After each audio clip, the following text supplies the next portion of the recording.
Hello, everybody, and welcome to episode 1 of the Ask Keto Savage questionnaire slash win-win free book giveaway competition thing. So, first question comes from Mike. Actually, real quick, before I get into this question, a couple announcements. First of all, I'm overwhelmed by the amount of positive feedback I've gotten from y'all. Thank every single one of you that submitted a question. I'm super excited to go through and answer these. Some really great questions. And thanks for the support. I owe it to y'all. 2, I just got a notification email that a whole big box of my manuals have shipped.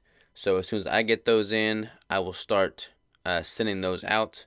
It's going to take some time because I've got to make these videos, answer these videos, edit these videos, and then ship those physical books out. If you've ordered an ebook after I use the video or use your question, it should get to you pretty quickly in an email.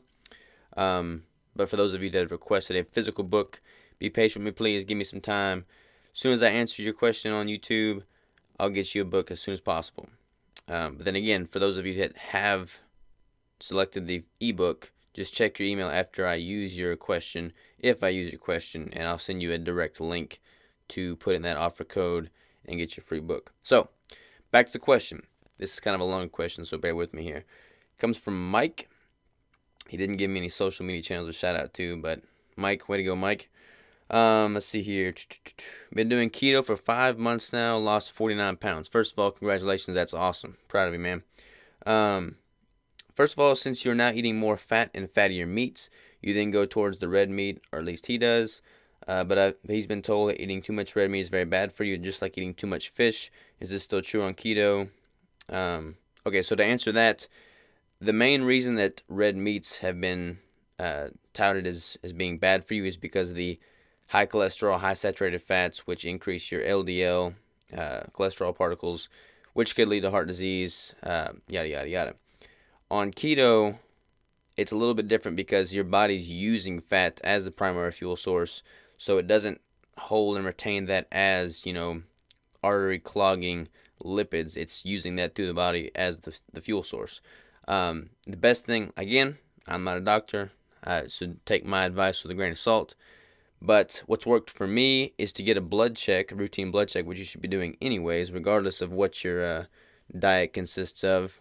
My last blood check, I need to get it done again. I'm going to try and get it done at least annually, preferably every 6 months. But my last blood check saw a decrease in LDL, which is the bad cholesterol, and an increase in HDL, which is the good cholesterol. So for me personally, my chances of heart disease have decreased, and I'm less concerned about eating red meat because that responds well with my body. But again, the best thing to do there is have a personal blood test done. Go in, they'll prick your finger, draw some blood, then they'll run a test on you. That's what I recommend, so check that out. Next question from Mike. He had several here. Bear with me here. Do you feel you have to have a cheat meal or carb meal once a week? I have read some places that if you eat straight keto for too long, your body reacts different once you start eating a carbohydrate diet. Love how I feel on keto, but I would not like it if I went straight keto for a while, then went back to carb cycling. Then my body starts acting up and getting something like keto flu, but for carbs. So basically, when you're eating carbohydrates, your primary source of energy is glucose. When you're eating keto, your primary source of energy is fat and ketones. So whether you switch from one to the other, you're going to have a little bit of a lag time, a little bit of a negative reaction. Keto flu, for most people, is because they haven't been running on ketones since infancy. So they've gone like their entire lifetime depending on glucose, and all of a sudden they switch over to keto, and you have these keto flu symptoms, which include, dizzy, headache, weakness. There's several different symptoms I can rattle off. But the same is true when you switch back into carbs. Like, I just had a buddy that was keto, and then for the holidays, he wanted to eat carbs with the family. Can't blame him. But, he gets kind of lightheaded, doozy, yada, yada, yada, dizzy. So, yes, when you switch your primary fuel source, there's going to be some lag time. Your body's going to have to readjust, readapt. Now, I have noticed that every time you switch over, it becomes less and less severe, it seems. Like your body becomes more adapted to the switch and is able to pick up whatever your fuel source is faster with each time going forward. Now, I personally do not take a cheat meal. I do not take a carb meal. I run better on ketones, and I think better on ketones. So for me, it just makes more sense to stay in ketogenic state. Let's see here. How do I feel about frozen pre-packed meats, like pre-cooked hamburgers, frozen processed food? Money is tight sometimes, yada, yada, yada. Sausage is cheaper rather than going and getting frozen pre-cooked burgers or something like that. And then, okay, so real quick on that. Check the label. Check the label on the back of the package. There's actually several frozen. I'm actually in my diet now incorporating a frozen pre-cooked burger patty that I just heat up in a cast iron skillet and eat that every day.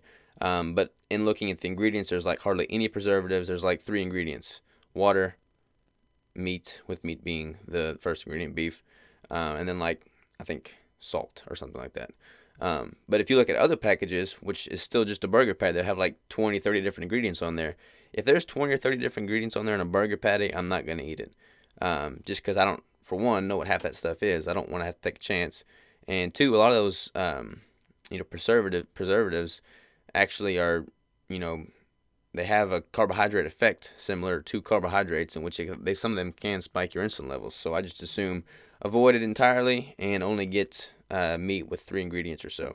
But a lot of those frozen foods do have a very minimalistic ingredient list. So check that out, and I'm all for it.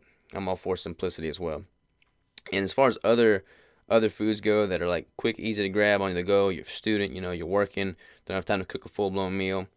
I really like canned sardines. Sardines and other fish like anchovies and whatnot have a really positive fatty acid profile, especially if you're on a ketogenic diet. You get your good fatty acids in with those sardines.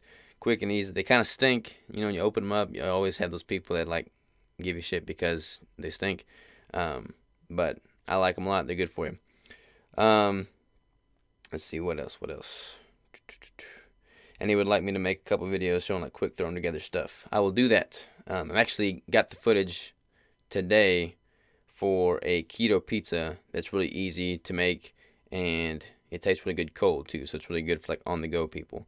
I pre-cook them and then eat them throughout the week. So yes, and you requested the ebook. So Mike, thank you very much. Check out your inbox as soon as I get this posted. I will send you a link to that download. Thanks for the questions. Great questions. Several more to come. Appreciate y'all. Thank you. I'm going to make this a big deal. Y'all have a good one. Take care.